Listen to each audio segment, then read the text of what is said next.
गीता 18 के श्लोक नंबर 62 में भगवान स्वयं कह रहे हैं कि अर्जुन उस परमेश्वर की शरण में जा जिसकी कृपा से परम शांति व शाश्वत स्थान अर्थात सतलोक को प्राप्त होगा।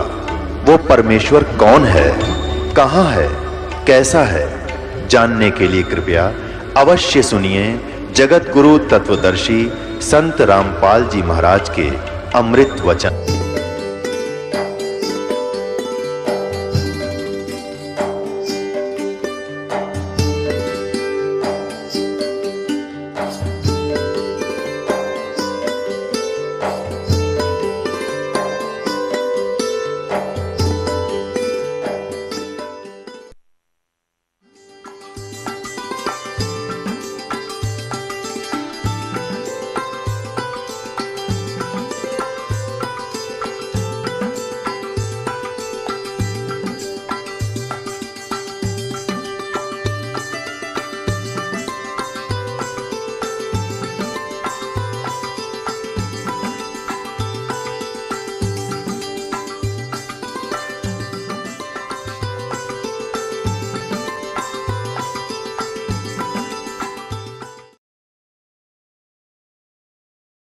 वह गाय प्रतिदिन दूध दिया करती थी और भगवान पिया करते थे।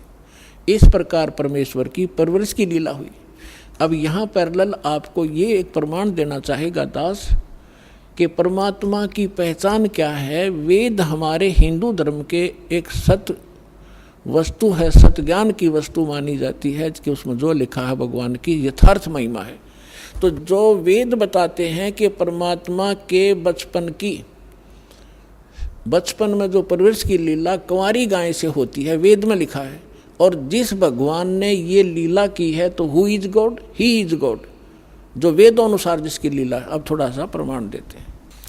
ये है कबीर सागर, खेमरा श्री कृष्ण दास मुंबई से प्रकाशित।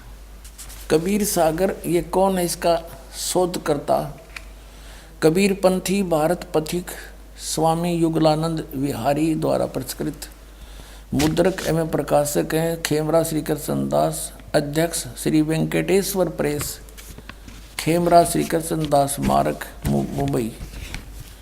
मुंबई से। ज्ञान सागर और पृष्ठ 72 पे जब बच्चा मिल गया उसको सुन जुल्हा बन भयो आनंदा, जिमी चकोर पायो निश्चंदा, ले सुत चले हर्ष मन कीन्या, तासो पुन अस बोल ही दीन्या। सुत काशी को ले चले लोग देखण तय आवे। गरीबदास जी ने जो बोला है वही परमात्मा की लीला में लिखा है कि लोग देखण आवे। जब घर पे पहुंच गया, अन्न पानी बखे नहीं जुल्ला शोक जनावे, कुछ भी नहीं खाया पिया और दुखी हो गया। फिर गए रामानंद, इन्होंने कहा कि रामानंद जी के पास गया। फिर वो नीरू, तब जुल्हा मन कीन तिवाना, रामानंद सो कही उत्पाना। मैं सुत पायो बड़ा गुणवंता, कारण कौन बखे नहीं संता। रामानंद ध्यान तब धारा, जुल्हा सो तब असत वचन उचारा। पूर्व जन्म तू ब्राह्मण जाति, हर सेवा कीन्ही भली भांति। कछु तुम सेवा हर की चूका, ताते भयो जुल्ह का रूपा। प्रीति प्रभु गए तोरी दीनी, ताते उद्धान में सुत तो दीना। अब ये दुल्हा कहता है नीरू के हे प्रभु, मैंने जैसा किया उसा पा गया। अब मैं आपके पास आया हूँ, कुछ उपाय बताओ। सो कहिए उपाय गोसाई, बालक अक्षुदावंत कुछ खाई। रामानंद अस युक्ति विचारा, तुम सुत कोई ज्ञानी अवतारा। अब जिसी बुद्धि थी रामानंद की, कहे तेरा पुत्र जो है कोई बड़ा विद्वान पुरुष है और बचिया जाही बैल नहीं लागा, और सोले ठाड़ करते ही आगा। एक बछिया ले आओ जिसको बैल ने कभी टच ना करा हो, अर्थात कंवारी बछिया जाही बैल नहीं लागा, सोले ठाड़ करते ही आगा। दूध चलते ही थनते दूध दरो छिपाई, अक्षुदावंत जब होवे ताको देखवाई। जो ला एक बछिया ले आवा, और चलो दूत कोई मरम न पावा। चलो दूत जुल्हा हरसाना, राग छिपाया कहो नहीं जाना। अब यहाँ देखो, दूध तब पीवत नाम कबीरा, और खेलत संत संग मत धीरा। अब यहाँ हम इतना ही लेंगे। अब इन्होंने कहा है कि चला दूत कोई मरम नहीं पावा। दूत कौन था? वो गरीबदास साहिब ने इसका अच्छा वर्णन दिया है। शिव उतरे शिव मंडल ते अवगत बदन विदोगे, मैं के बदन कमल खुशी हुए लिया ईस को गोद। अब पहले आपको थोड़ा सी सुनाते हैं। दूध न पीवे न अनभक, गरीबदास जी की वाणी है। दूध न पीवे न अनभक, नहीं पलने झोलनते, अदर अमान ध्यान में जो कमल कला फूलनते। कबीर परमात्मा कुछ खा पी नहीं रहे थे, और जैसे कमल का फूल, एक कमल के फूल में एक ऐसा गुण होता है, अब जैसे कमल किसी सरोवर में उग गया और किसी कारण से कोई दरिया नदी टूट जाती है और उसमें पानी भरना प्रारंभ हो जाता है और उसका सतर उठना शुरू हो जाता है, 1-2 घंटे में 2 फुट उठ जाता है जल, तो 2 फुट कमल साथ ही साथ बढ़ेगा। चाहे 10 फुट पानी चढ़ जाए वो साथ ही साथ बढ़ता चला जाएगा, यानी इतना स्पीड तो बढ़ता है। तो यहाँ उसकी तुलना की है कि परमात्मा कुछ खा पी नहीं रहे थे छोटे से बालक, और फल फूल ऐसे रहे थे जैसे कमल फूला करे, ऐसे स्पीड तय शरीर विकसित हो रहा था। शिव उतरे शिव पूरी से अवगत बदन विनोदे, मैं के कमल खुशी भये फिर लिया ईस को गोद। भगवान को गोद में ले लिया शिव जी ने।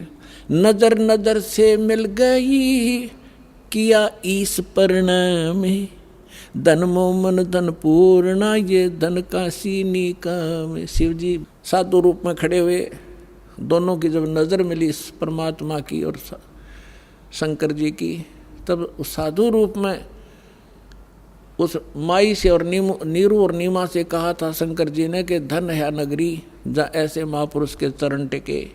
ये तो परम संत है, कोई वो समझ नहीं सके शिव जी, वो भगवान है। 7 बार चर्चा करी बोले बालक बहने, दोनों की 7 बार चर्चा हुई। 25 दिन का बालक और बोला और आपस में बतलावे शंकर जी से। 7 बार चर्चा करी बोले बालक बहने, शिव को कर्मस्तक धैर्या ल्या मोमन एक धैन। मोमिन हे मुसलमान, सिर पर हाथ धर दिया शंकर भगवान ने उस नीरू का, और जा एक देनू ल्या, गाय ल्या कंवारी। अन ब्यावर को दूहत है दूध दिया तत्काले, पीवे बालक ब्रह्म गति ता शिव भय दयाले। अब ये तो आपको 250 वर्ष पहले, तो 280 वर्ष पहले लगभग गरीबदास जी ने उच्चतरार्थ की। 600 वर्ष पहले धर्मदास जी ने परमात्मा की महिमा को लिखा, कबीर सागर। अब दिखाता हूँ पवित्र वेद, इन पवित्र सदग्रंथ आपको दिखा दिए हैं। ऋग्वेद मंडल नंबर 9 और सूक्त नंबर 1 और मंत्र नंबर 9 में आपको प्रमाणित करते हैं कि वो परमात्मा जब शिशु रूप धारण करके आता है, उसके परवरिश की लीला कंवारी गायों से होती है। ये देखिएगा, ऋग्वेद मंडल नंबर 9 और 10 ये इकट्ठे हैं। ये कहाँ से छपा है? प्रकाशक है सार्वदेशिक आर्य प्रतिनिधि सभा, महर्षि दान भवन, रामलीला मैदान, नई दिल्ली से। और कौन इसके भाष्य करने वाले, अनुवाद करने वाले, और कहाँ से छपी है? मुद्रक है Prince offset printer, 1510 Pataudi house, Daryaganj, नई दिल्ली। ये देखिएगा, ऋग्वेद मंडल नंबर 9 और सूक्त नंबर 1 है ये, और इसका मंत्र नंबर ये 9 है। इसमें अभी अधन्या, अभी इमम अधन्या, उत्सृणति धेनव, धेनो माने गौवें, शिशु माने उस शिशु रूप में प्रगट परमात्मा को, सोम इंद्राय पातवे, सोम माने अमर पुरुष। अब इसमें क्या अनुवाद किया है कि उस सोम माने अमर पुरुष, यहाँ सोम माने इन्होंने, आप पे देखो ये ऋग्वेद मंडल नंबर 9 का सूक्त 1 का मंत्र 1 है। इसमें सोम शब्द है। सोम माने सोम स्वभाव परमात्मन, सोम माने परमात्मा, इन्हीं के शब्दों में। अब यहाँ लेते फिर आते हैं। अब हम ऋग्वेद मंडल नंबर 9 सूक्त 1 मंत्र 9 में आगे हैं। ये ऋग्वेद मंडल नंबर 9 सूक्त 1 और मंत्र 9, इसमें लिखा कि इम माने उस, सोम माने अमर पुरुष को, पुरुष माने परमात्मा, तो उस अमर परमात्मा को जो शिशु रूप में, शिशुम कुमार अवस्था में, बाल्य अवस्था में ही, अभी अधन्या,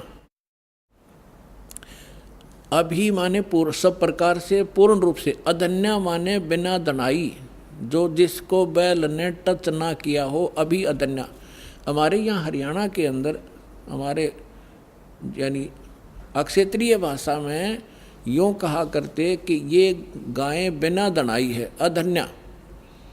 बिना धनाई माने ये इसको बैल ने टच नहीं किया है, सांड ने, और ये मतलब बिना धनाई है। तो यहाँ वही है अभी अधन्या।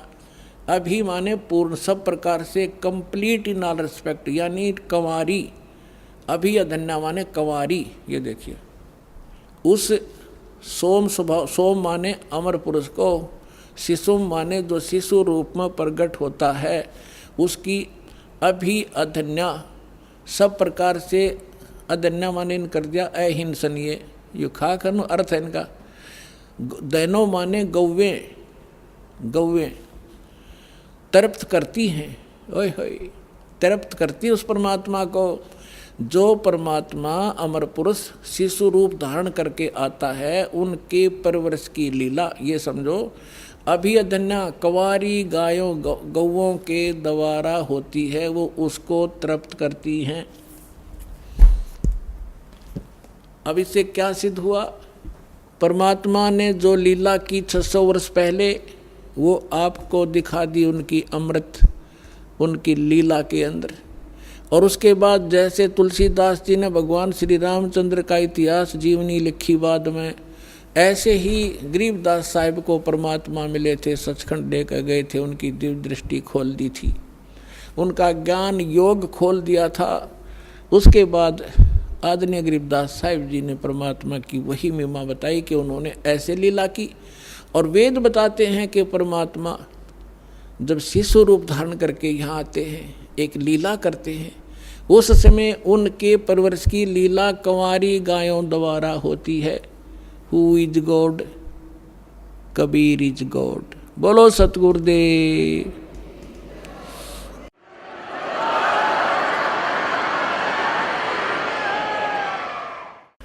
अब आपको कुछ भक्तों के अनुभव सुनाते हैं। गुणात्माओं, धन्य आपके माता पिता जिनसे जन्म हुआ। आप ये मत समझ लेना कि आप आम आत्मा नहीं हो। जो सच इस सच्चे दरबार में पहुंच गया, वो परमात्मा की विशेष लाडली आत्मा है। आपका और आपकी 101 पीढ़ी का कल्याण होगा, ये नोट कर लेना, पर विश्वास से लगा रहना। आइए अब हम उन श्रद्धालुओं के अनुभव जानते हैं जो जगत गुरु तत्वदर्शी संत रामपाल जी महाराज जी से दीक्षा प्राप्त कर चुके हैं तथा उनके द्वारा बताए गए भक्ति मार्ग पर चल रहे हैं। नमस्कार सर। सत साहिब जी। क्या शुभ नाम है जी आपका? बलबीर दास है बगी जी, गाँव दुमतान, तहसील नरवाना, जिला जींद, हरियाणा। सर, संत रामपाल जी महाराज की शरण माने से पहले आप कौन सी भक्ति करते थे? संत रामपाल जी महाराज जी की शरण में आने से पहले हम जो भी परंपरागत पूजाएं थी, परिवार से हमें परंपरा में मिली थी। जैसे सबसे पहले गांव में दादा खेड़ा की पूजा करनी। गांव में जो भी परंपरागत पूजाएं हमारी, दादा खेड़ा की पूजा या दादा श्यामी की पूजा या विष्णु के जितने भी रूप हैं, इन सभी की पूजाएं हम इससे पहले करते थे। तो सर, जो पूजाएं आप करते थे, परंपरागत पूजाएं आप कर रहे थे, उन पूजाओं का, उस भक्ति का आपको क्या लाभ मिला? उन पूजाओं का लाभ हमें कोई नहीं मिला, बल्कि उसकी बजाय नुकसान ज़्यादा हुआ। ये बात हमें बहुत बाद में समझ में आई, मालिक के ज्ञान के बाद। तब तो हम ये मानते थे कि कोई छोटे मोटा यदि कोई सुख हमें होता है कि वो सुख हमें उन पूजाओं से मिला, उस भक्ति से मिला, लेकिन बाद में पता चला उसका नुकसान ये हुआ। मैं लगातार 5-6 साल से दौरों से पीड़ित रहा, और पीड़ित भी इतना रहा कि प्रत्येक जगह में गए, हरिद्वार, ऋषिकेश, डॉक्टर आर के गुप्ता थे, अखबारों में भी उसकी आई थी, वो पकड़े गए बाद में, वो ड्रग्स मिलाते थे या ऐसा कुछ सुनने में आया। उससे मैंने दवाइयाँ खाई, कई साल, 4-5 साल खाई शुरू से, और रुड़की, सहारनपुर में और भी बहुत जगह हम गए, जगह जगह। ये इन पूजाओं का ही उल्टा परिणाम था, क्योंकि परमात्मा की शरण में आने के बाद हमें ये पता चला कि जो भक्ति हम कर रहे थे, जो साधनाएं कर रहे थे, वो तो सारी शास्त्र विरुद्ध थी। उनसे में लाभ तो कोई होना ही नहीं था, हमें तो नुकसान होना था बल्कि। और मेरी बहन थी बड़ी, उस बहन को प्रेत बाधा थी, वो लगभग 11-12 साल से पीड़ित थी। उसका बहुत इलाज करवाया, तो उसका कोई भी इलाज नहीं हुआ, वो भी बाद में यहाँ मालिक की शरण में आने से ही हम हुआ। तो पहले वाली जो पूजाएं थी उससे में लाभ तो कोई हुआ नहीं, बाद में पता चला। सर, संत रामपाल जी महाराज की शरण में आप कैसे आए? संत रामपाल जी महाराज जी की शरण में हम ऐसे आए कि मेरा बड़ा भाई है सबसे पहले जो मालिक की शरण जिसने ग्रहण की। हम आर्थिक रूप से बहुत परेशान थे। आर्थिक रूप से परेशान हम ऐसे हुए, वो गांव में दुकान चलाता था, और उस समय ऐसा था जो भी दुकान का जो काम था अच्छा होता था, और प्रत्येक 6 महीने में उधार से सिस्टम होता था, पीछे से उठाते थे, साख बनी थी अच्छी, और आगे सप्लाई कर देते थे। 6 महीने के बाद पूंजी आती थी, काम चलता था। तो ऐसे कार्य बहुत ज़्यादा था। उसका 8-10 लाख रुपए उसके सन 2005-6 के आसपास की बात है ये। तो उस समय वो गहराई उसकी सारी मर गई, कोई पैसा वापस नहीं आया। तो इस टेंशन में वो उसने हिसाब लगाया। मेरे पिताजी ने पहले उसको ये इंस्ट्रक्शन दे दी थी कि जो उधार का कार्य तू कर रहा है ये अच्छा नहीं है हमारे लिए। हमारी तो इतनी ज़मीन भी नहीं है, 5-6 किले हैं। यदि आगे से कहना नहीं मानेगा, ऐसे देता रहेगा, तो कल को देना पड़ गया तो किले बेच कर तो दे देंगे, लेकिन दुकान नहीं करने दूंगा तेरे को। तो उस टेंशन में उसने शराब पीनी शुरू कर दी। घर वालों को नहीं बताया, पता था घर वालों को, उन्होंने भी कुछ नहीं कहा कि देखो अब कैसे संभालते हैं, अब कोई चारा नहीं है। घर के हमारे 5-6 किले और 3 लाख का उस टाइम किला का रेट था, तो उसमें तो पूरा भी नहीं होना था वो लगभग। तो वो शराब लग गया पीने, सारे काम ठप हो गए, दुकान पर ग्राहकों ने आना बंद कर दिया, बिक्री होनी बंद कर दी। तो उस समस्या में उनने मालिक ने अपने आर्य समाजियों के साथ परमात्मा की चर्चा चलती थी पंजाब केसरी अखबार में, रविवार के दिन वो आती थी। वो पढ़ना शुरू किया, वो उनके हाथ लग गया। और मेरे पिताजी बहुत ही धार्मिक विचारों के व्यक्ति थे, वो उनसे गीता जी का पाठ सुनते रहते थे। हमने मालिक की शरण में आने से पहले सैकड़ों बार गीता को पढ़ा था और भी शास्त्रों को पढ़ा था। तो उस समय पंजाब केसरी अखबार के अंदर परमात्मा गीता जी का प्रमाण दे के वो आर्य समाजियों के साथ ज्ञान चर्चा चली हुई थी। हमने जब उस लेख को पढ़ा, पवित्र गीता जी के, वो पढ़ा था हमने सारी, जो भी ज्ञान पता था, हाँ ये गीता जी के अंदर लिखा है सब कुछ। दोबारा से गीता जी को उठा के देखा तो सेम का सेम है, लेकिन वो ज्ञान हम पहले समझ नहीं पाए थे। वो मालिक की वो किस्त हमने पढ़नी शुरू करी, धीरे धीरे रुचि बनती गई। उन्होंने, बड़े भाई ने मेरे को भी दिखाया कि ये देखो हमने पढ़े हैं शास्त्र तो, लेकिन ये ज्ञान भक्तों के भी प्रमाण उसमें आते थे, और जो उससे पहले हम कर रहे हैं तो शास्त्र विरुद्ध है, इसका तो हमने लाभ कुछ नहीं होना, नुकसान होना है। और वो हमारे ऊपर भी वो बात पूरी थी कि हम बिल्कुल कर्ज के नीचे दब गए थे, कोई लाभ नहीं हो रहा था। तो वो धीरे धीरे पढ़ते पढ़ते उन भक्तों की ये आत्मकथा पढ़ के कि वहाँ जाने से परमात्मा लाभ देते हैं, सर्व लाभ देते हैं। वो निर्धन है तो उसको धन देते हैं, यदि किसी को और किसी भी प्रकार का दुख है वो भी उसका ठीक करते हैं। तो इस आशा में उसको पढ़ते पढ़ते उसमें एड्रेस था सतलोक आश्रम बरवाड़ा का, और उसमें लिखा था कि यदि आप इस ज्ञान के बारे में और पढ़ना चाहते हैं, इच्छुक हैं, तो इस एड्रेस के ऊपर आप हमें चिट्ठी लिखो, अपना एड्रेस दो, हम आपको यहाँ मालिक के द्वारा जो पुस्तकें लिखी गई हैं वो आपको पढ़ने के लिए भेजेंगे, और उनको पढ़ो। ज्ञान समझने के बाद आप नाम उपदेश लो। यहाँ फ़ोन भी किए, वो पुस्तकें मंगवाई, पुस्तकें हमारे पास आई, परिभाषा प्रभु की और 2-3 और पुस्तकें थी। वो पढ़ी तो पढ़ते ही आत्मा जागृत हुई एकदम से कि ऐसा ज्ञान कभी नहीं पढ़ा।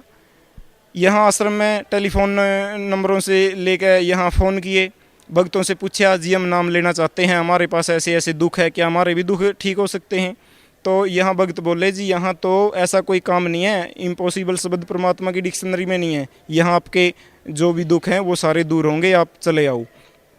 जब हमने नियम पढ़े तो नियमों के बारे में फिर दोबारा भक्तों से पूछा कि जी हम ये तो नहीं कर सकते, आप कहते हो कि तम्बाकू बीड़ी इसके लिए माचिस भी नहीं देनी किसी को, यदि कोई बीड़ी लगाने के लिए माचिस मांगता है।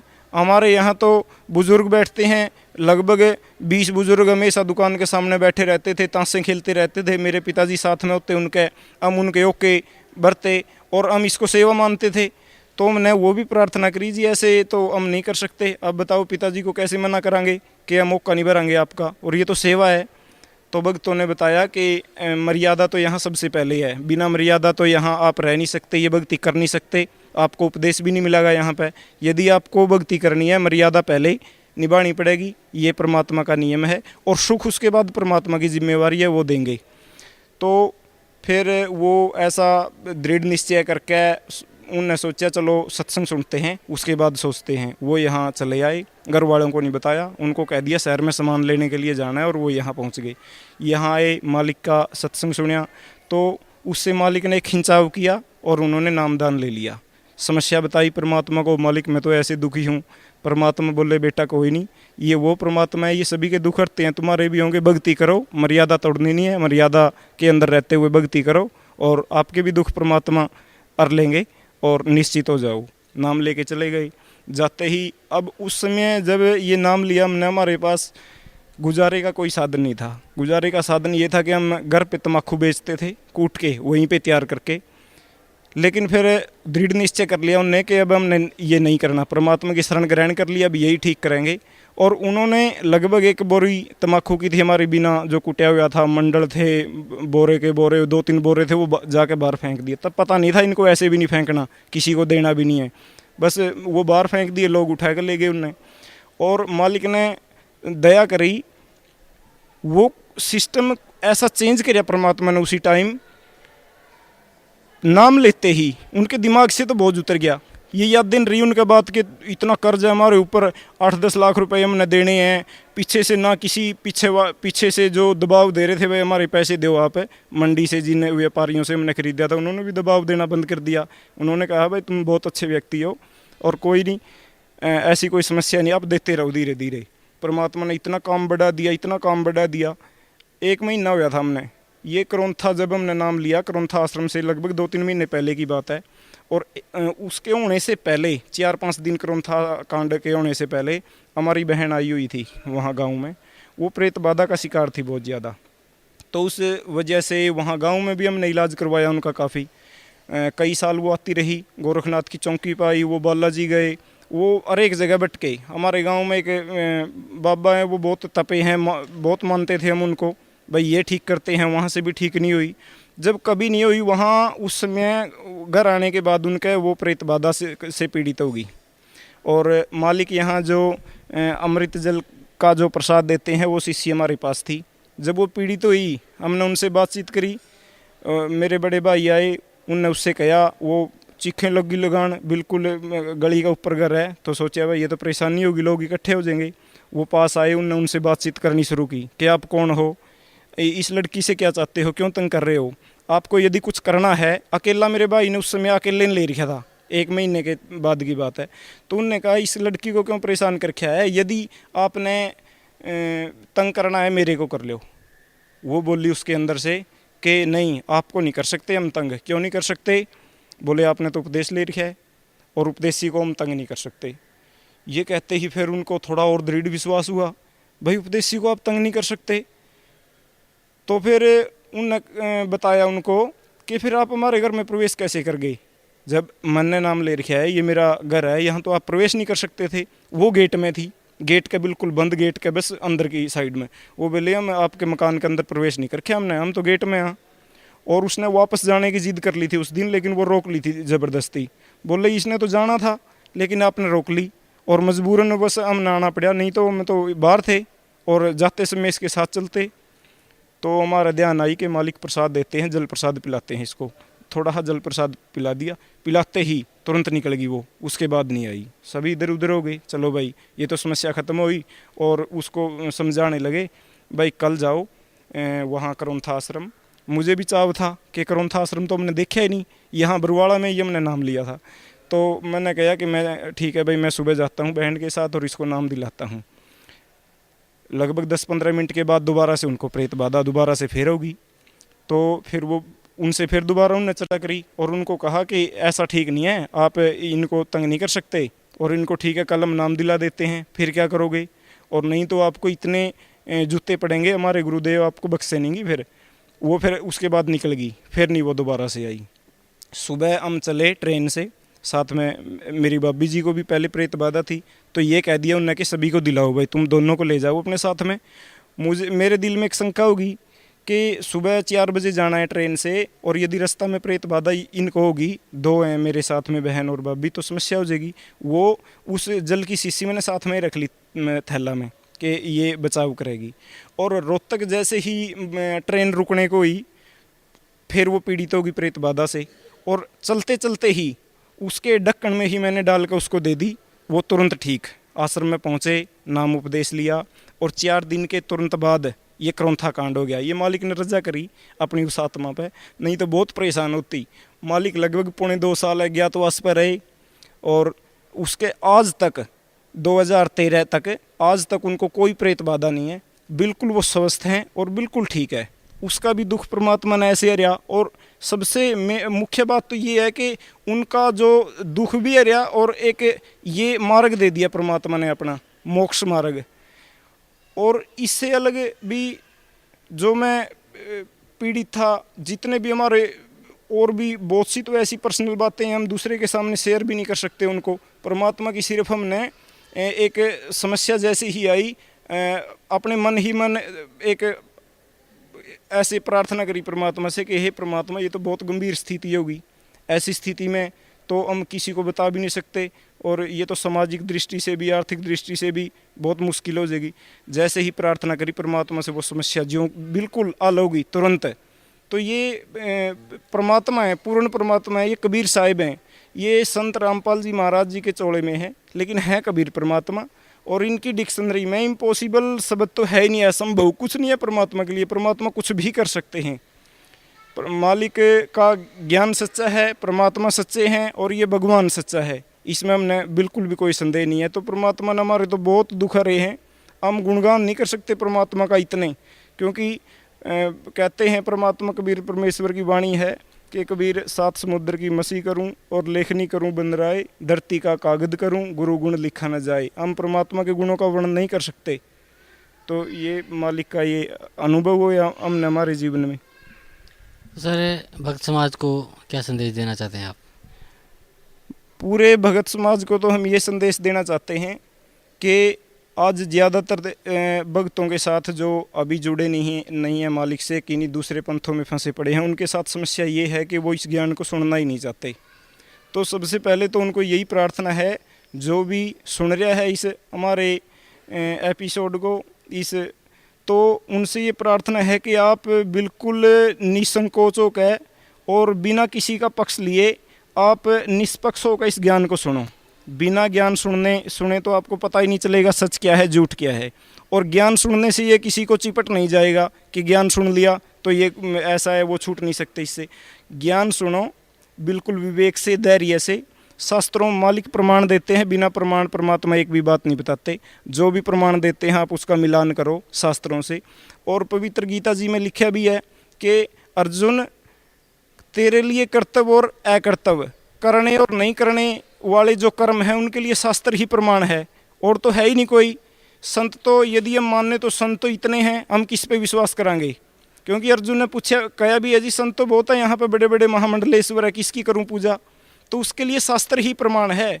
और जो परमात्मा सतमंत्र देते हैं उनका प्रमाण देते हैं परमात्मा।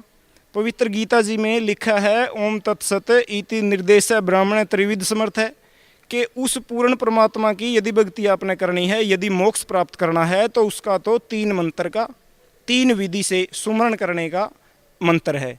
तो भगत समाज के लिए यही संदेश है कि परमात्मा की जो भक्ति है वो बिल्कुल प्रमाणित है, शास्त्रों में प्रमाणित है पूरी तरह से। आप इन प्रमाणों को देखें, परमात्मा का सत्संग सुने बार बार, और इससे सच्चा ये जो मानव जीवन है हमारा बहुत ही दुर्लभ है। परमात्मा कहते हैं कि ये मिले ना बारंबार, ये बार बार नहीं मिलता। तो जितने भी जहाँ भी फंसे पड़े हैं किसी भी, परमात्मा ने सभी संतों का जाड़ा दे दिया, प्रोजेक्टर के ऊपर उनके प्रमाण दिए जाते हैं।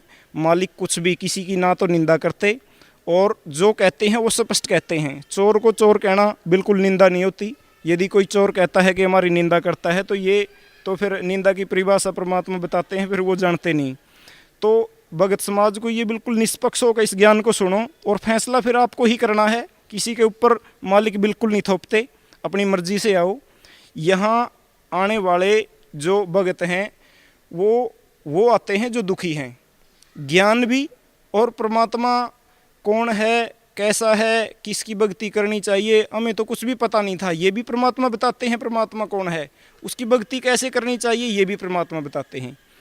जब हम यहाँ जुड़े नहीं थे, हमने तो कभी सपन में भी नहीं सोचा था कि कबीर साहिब भगवान हो सकते हैं, और परमात्मा ने सिद्ध कर दिया। पवित्र बाइबल में, पवित्र कुरान शरीफ के अंदर, पवित्र गीता जी के अंदर, चारों वेदों में, पवित्र गुरु ग्रंथ साहिब जी के अंदर लिख रखा है। मालिक ने नाम भी लिख रखा है, कबीर करीम तू बेअ परवरदिगार। पवित्र गुरु ग्रंथ साहिब के अंदर लिख रखा है। उस कबीर परमात्मा की जाति भी लिख रखी है कि फाई सूरत मुलुकी वेश, ए ठगवाड़ा ठगी देश, खरा सियाणा बोता बार, दानक रूप रया करतार। कि मेरा वो परमात्मा वो दानक रूप में आया, और उसका नाम कबीर है। कबीर करीम तू बेअब परवरदिगार।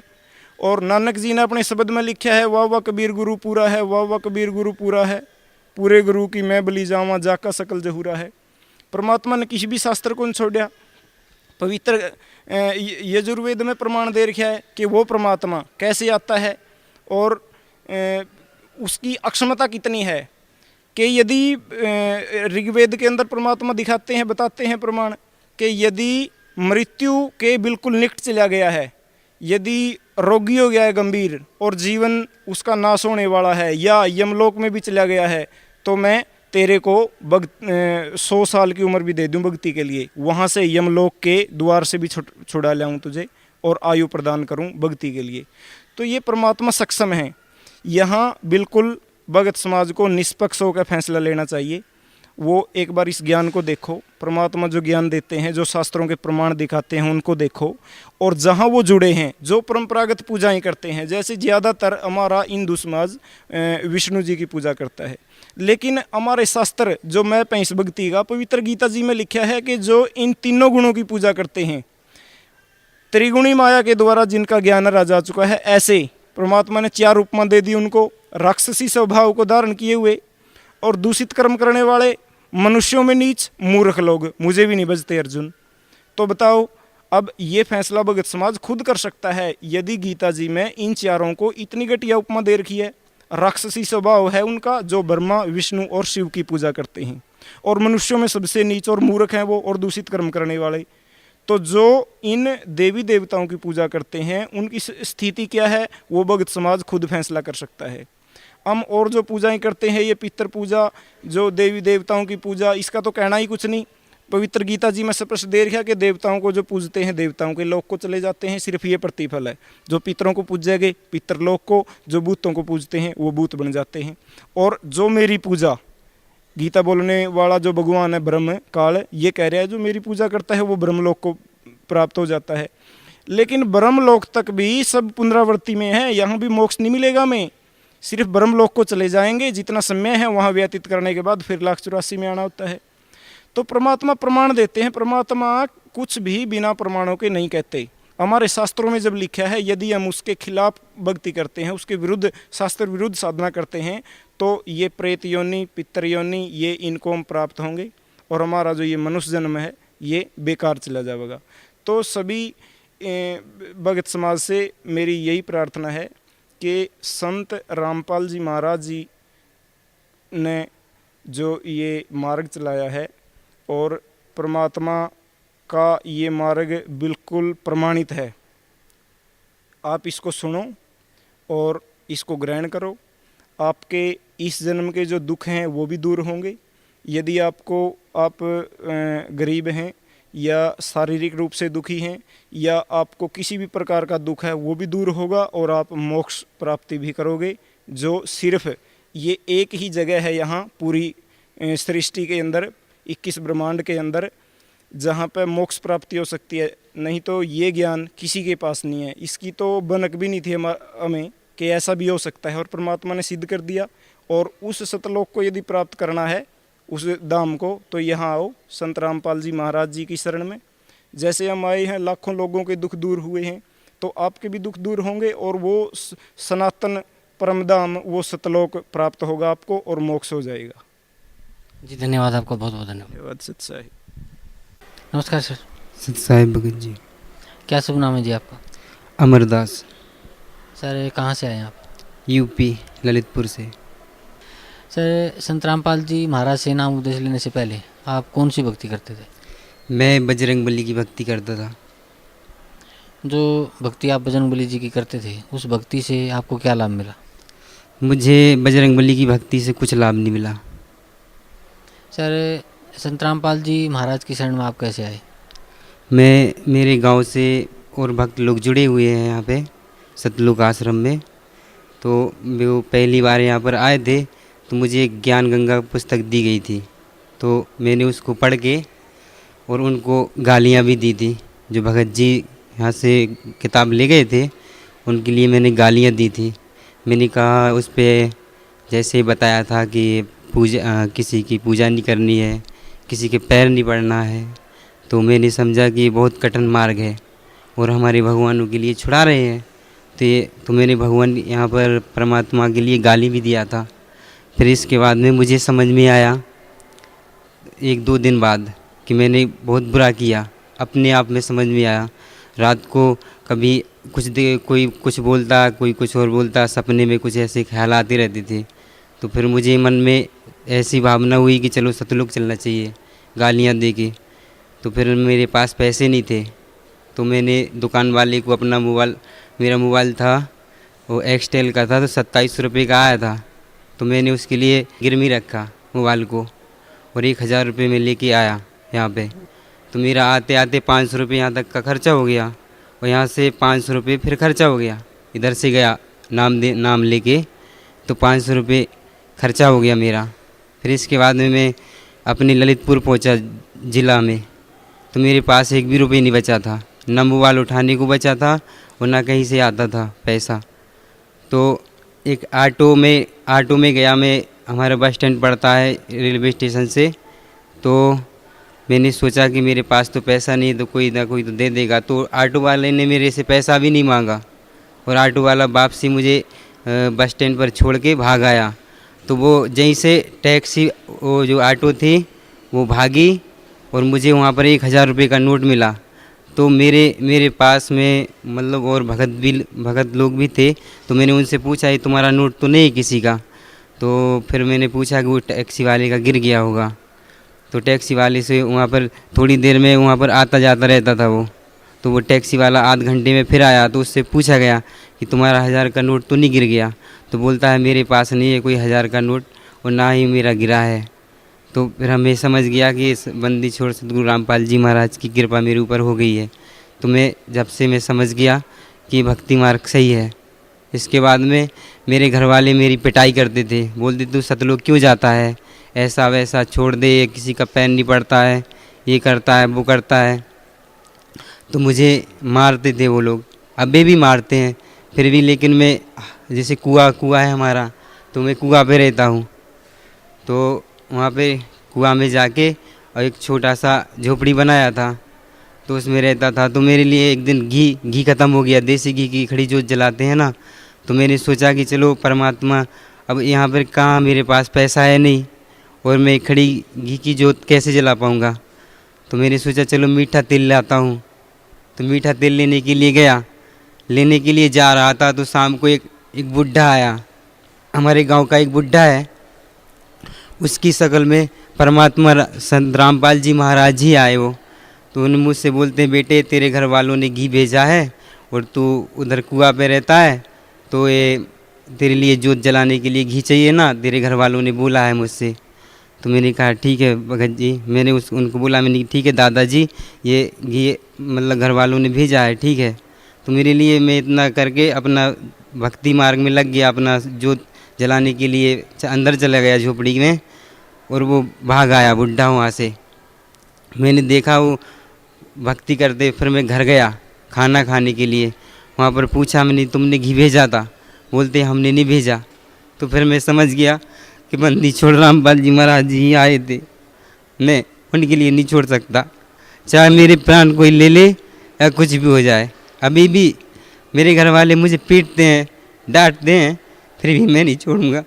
मेरी आप और जितना भी भक्त समाज है, मैं से यही विनती करना चाहता हूँ कि जो भी है ये परमात्मा है, कोई समझे या ना समझे, मैं अच्छी तरह से समझ गया। क्योंकि कोई गालियाँ दे के परमात्मा के पास आता है क्या? कोई नहीं आता है।